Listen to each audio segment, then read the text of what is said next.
Thank you. Hi, good afternoon. Thank you all for coming here. We're very, very excited to be here, Danny and I, and to see such a full house. For us, this is nothing less than a dream project, especially because of the wonderful actors who agreed to do this series. These are some of the most known, most acclaimed, most loved actors in Israel. When I was a 7-year-old girl, I used to watch them on TV, and I couldn't imagine that there would be a day where they would participate in something that I wrote. And to tell you the truth, I am still trying to shake off a fear that someone will notice that a 7-year-old girl wrote this, and they will tell me to go home and come back when I'm a bit older.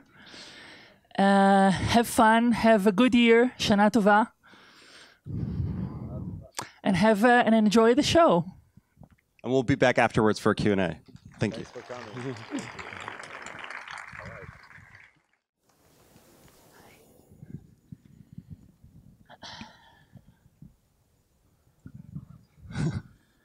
Thank you. So I guess I want to start just kind of first by talking about adopting your own work, because it came from a book you wrote, which was quite popular. Can you talk about the process there and where it started and how it happened? Yeah. Well, it was a very unique experience, I must say. The idea was not mine to adapt it. It was Keshet, the broadcasting company in Israel, who had the initial idea. But the minute they approached me and had the idea, I immediately said, well, I'll write it. I want to try and write it myself, although I have never written a TV series before. I think it's a long process and a complicated one, but I think the most difficult thing for me was to try and find a replacement for the internal world of the characters, which in literature you have all the space in the world to reveal the thoughts and the conflicts and the memories. And in TV, on the other hand, there has to be some kind of a visual manifestation. If you see nothing on screen, then you will never know that something happened inside a character, that she felt something or he felt something. And for me, this was very, very difficult. One of the reasons for that was that I think that even facial expressions or things that people say on screen, they're not always a proper replacement for internal thoughts, because the most interesting things in a person's mind he does not say out loud. And the struggle to find a way to put the internal world of the characters on screen was difficult, but it was also fun.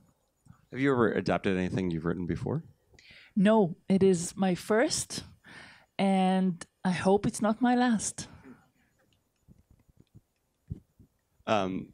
Was there a process by which you wanted to be involved in the production? I was wondering if you could talk a little bit about any collaboration between the two of you.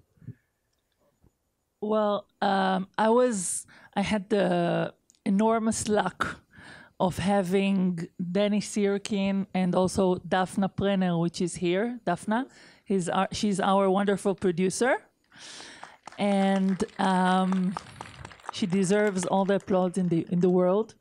And they and everyone else who worked on this on the set and on this production, they let me have a say in everything.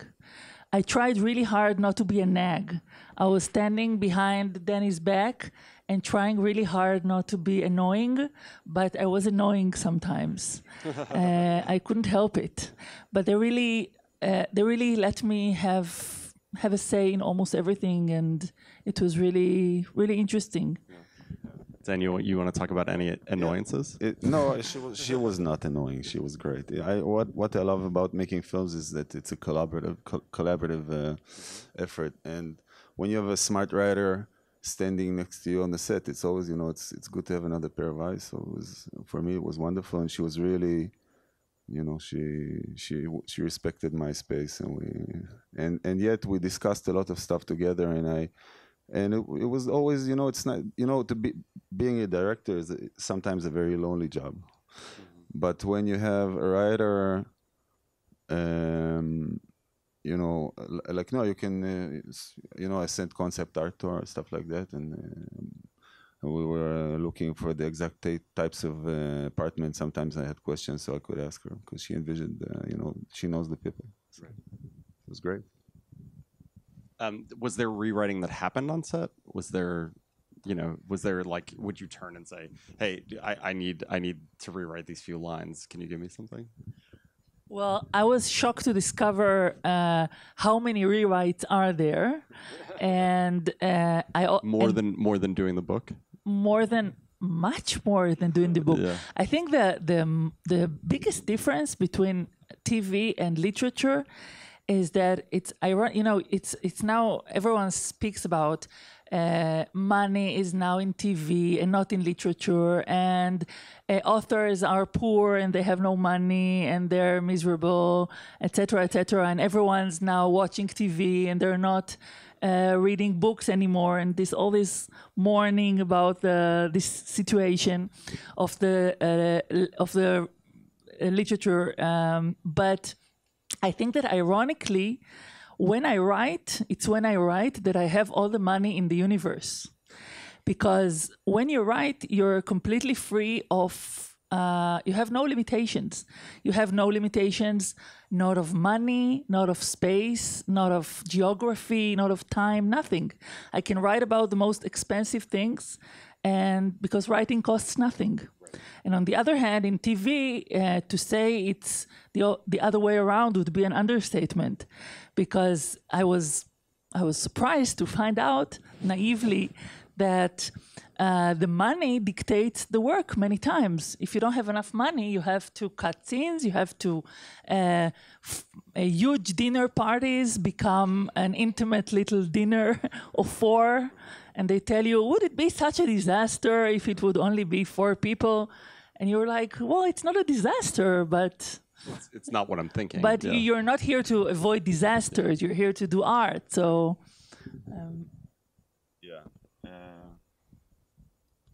you know, that's the way we have to cope with the budget, but it did work without the big scene. Yes, no, of course, of course. But you many times you have to rewrite. It was about your question regarding the rewrite. Dare I ask, are you happy with the final product? I'm very happy. The happiest moment I had, I think, was when I finished watching the 4th episode. Yeah. I watched it with my husband, and when it was finished, I told him, I feel it's mine. I don't feel it's someone else's. Because, you know, in a book, in a novel, it's all yours. Everything that's horrible about it, it's your fault. And everything is great about it, it's your fault. It's your fault, yeah. And in a TV series, it's so many people that are involved and so many things that you do not control. But when I watched it, I felt that it's one of mine. It's something that is mine, and it was really important for me to have that feeling. And I think it's a lot because of Danny and Daphna who really held my hand and made sure that I'm happy. I mean, my job as a professional TV director is to feel that all of their words are mine too. So, right. But there was a lot of, since we have such aces as actors who are really iconic, you know, figures in Israeli culture, and they're really great actors. They're like acting machines. I mean, those 70-year-old people, it was like unbelievable. Yeah, so I want to get into this. So like, you've been blessed with these amazing actors. I have. Who've done incredible. I mean, there was one we wanted to bring up. He's doing a Broadway show right now. Yeah, Sasson Gabay, the one who plays Amos, is on Broadway. I saw him 2 weeks ago and doing a band's visit there, and there wasn't a dry eye in the audience. I mean, he's great on stage and off stage and on the scene. He's a great Israeli actor. And he's in the film too. He's in right. He's the original lieutenant in the film. Yeah. Right. Yeah. But were there any challenges with them? Did you with those actors? Yeah.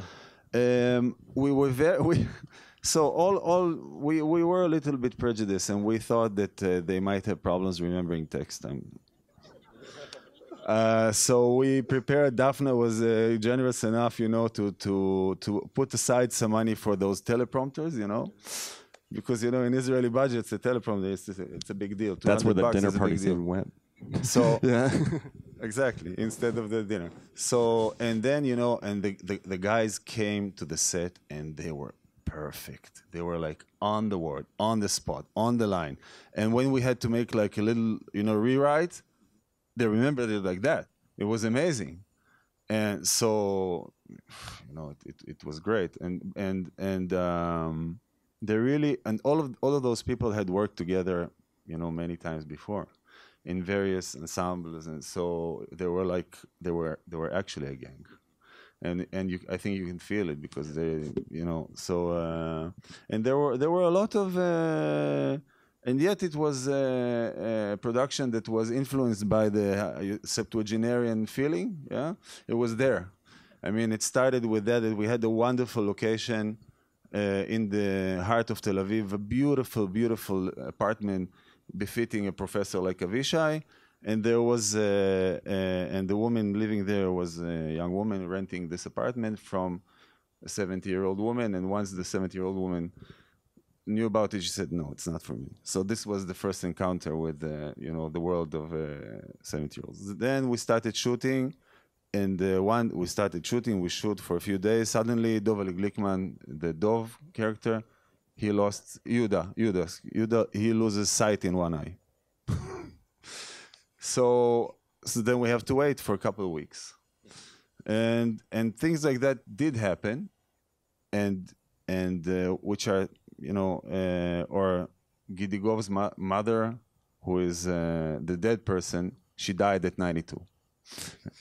And the first day of shooting, I spoke to her on the phone, and she gave us her blessing, and yet. It was an amazing crew of people who were, they work. It's very hard to find a single day for all of them to be together. So it was 17 days that lasted for like 3 months or 4 months or something like that.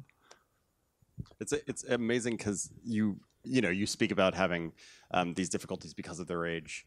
Yet not the ones you planned for, obviously. But what was the atmosphere like on set since they knew each other? Was it jovial all the time? Was there drama just like there is in the show? Was there... the dead guy is Gidi Gov. I don't know. Actually, I want to thank all of you, the people who stayed with us. It's almost 3 hours. Thank you very much for sticking with us. But Gidi Gov, the dead guy, is it's very funny because he's a very big Israeli star. He's an Israeli singer and an actor, and he's a very, very funny guy. And he was lying there in bed dead, and he was just listening to all of his friends acting and telling those jokes, and he just was laughing constantly. He was also lying dead in bed and checking his text messages. Did you lose takes because he'd start laughing? We did, and eventually what we did, we actually digitally froze him. So that's why sometimes it looks a little bit like mummified. It's because we had to digitally froze him. He was just lying there giggling all the time. Are there any moments where it's a dummy ever? No, it's not a dummy, but he is digitally frozen. Yeah, but frozen. Yeah, because he was just. But I mean, later when No, not dummy, but there were four Gidi Govs. So, I mean, we used legs of like 4 different people. And also 70 in their 70s, and also one of them got like a heart condition. We had to change him. So I mean, there were funny stuff. There was funny stuff there. And the way Gidi Gov got the part is I was eating a hamburger with my wife in a place in Tel Aviv, and I saw Gidi, and I did a cooking show with him like 10 years ago. And I loved the guy. I went all over the world with him. It was wonderful. And I met him, and I told him, Gidi, listen, we haven't worked for a while. It was just we were planning the show. We haven't been worked for a while, and let's do something together. He told me, listen, I want a role with no words. I told him, Gidi, I have something for you. It's a true story. So and then he read it. I sent it to him. He read it. He called me back like the same evening. He said, "It's wonderful. I love it. It's so funny. I want to do it." So for us, it's a big deal. He's like a huge, huge star in Israel, and he's dead. So people see Gidi Gov dead. It's it's this extra layer being in Israel, and there's a lot of Israeli stuff in it. Those of you who are Israelis got it. Yeah. Well, I'm going to open it up to the audience for questions. Does anybody have any questions? Right here.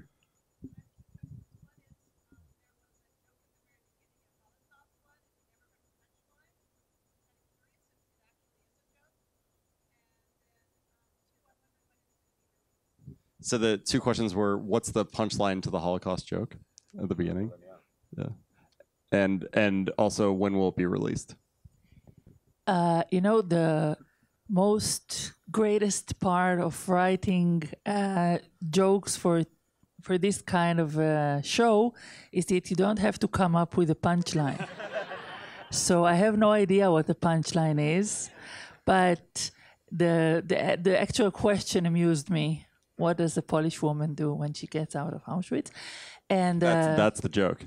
That's the question. That yeah. in and of itself is the joke. And when it's released, well, it was. It's in Israel. It's a collaboration between two channels, and it was already broadcasted on one of them this July.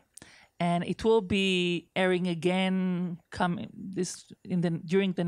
the next couple of months in Israel. Right here.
So the question was kind of, I'll try to sum it up, but essentially it was about the jokes about the police and about the references to the corruption and the prejudice and the racism of the police, and what kind of humor you can find in that situation, because there is a little bit of politically charged language there. Well, I think that the only just funny is there's things that there are all kinds of humor, but I think that the humor that interests me more than anything is a humor that has some kind of a deep truth into it. Otherwise, it's not really interesting, or it's just ha-ha humor, ha-ha. And I think that maybe throughout these 4 episodes, many of the jokes are maybe easier to digest because the thing that feels familiar deals with the human soul and the human relationships and things that are very, very familiar to all of us. And the jokes that deal with the political stuff are maybe harder to digest because they say things that are not as consensual. Maybe there are people who do not agree with them, but I think that they do touch on some open wounds in the Israeli society, and they do deal with them. They may deal with them in a bit unpleasant way, but I know for me, as a viewer, I like to move uncomfortably in my chair sometimes, and I hope that the viewers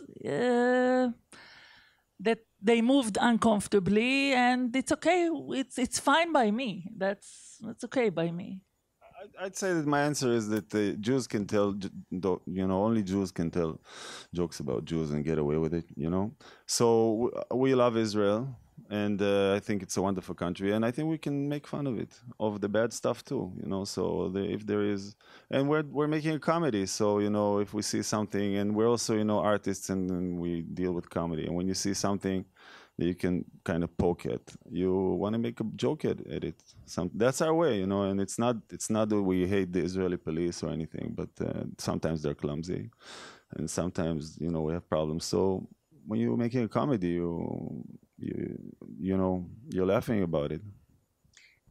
And of course, that comedy by its nature, it exaggerates. It takes things to the extreme. But that's the way to light things up, I think. We have time for a couple more. I'm going to go right here in the center. Thank you. Which one of you? Which one of them? Noah did. Oh. Did Noah have a cameo? Yeah, I actually... It's not a cameo, it's a major role. Well, I think I blew up the screen, and I'm really hoping I'm guessing that my phone is now ringing nonstop. Yeah, I was... I had like actually, when I was a teenager, I thought I would be an actress. So this was like, I was using my connections with the director for this. And also my daughter is playing in the 4th episode. She's jumping on the couch right there. So this is Israel, my kids are on the climbing wall there, you get free extras, it's nice. It's a small film industry. Yeah. It's very small. Yeah.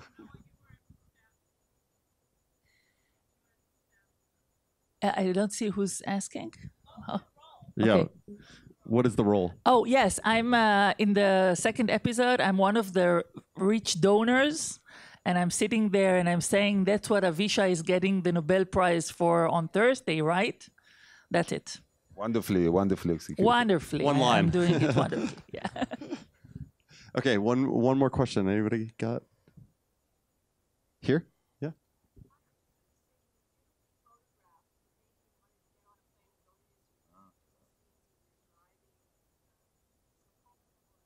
Thank you very much. Our cameraman was Ofer Inov. He's a veteran cameraman, also about 70 years old, which was really nice.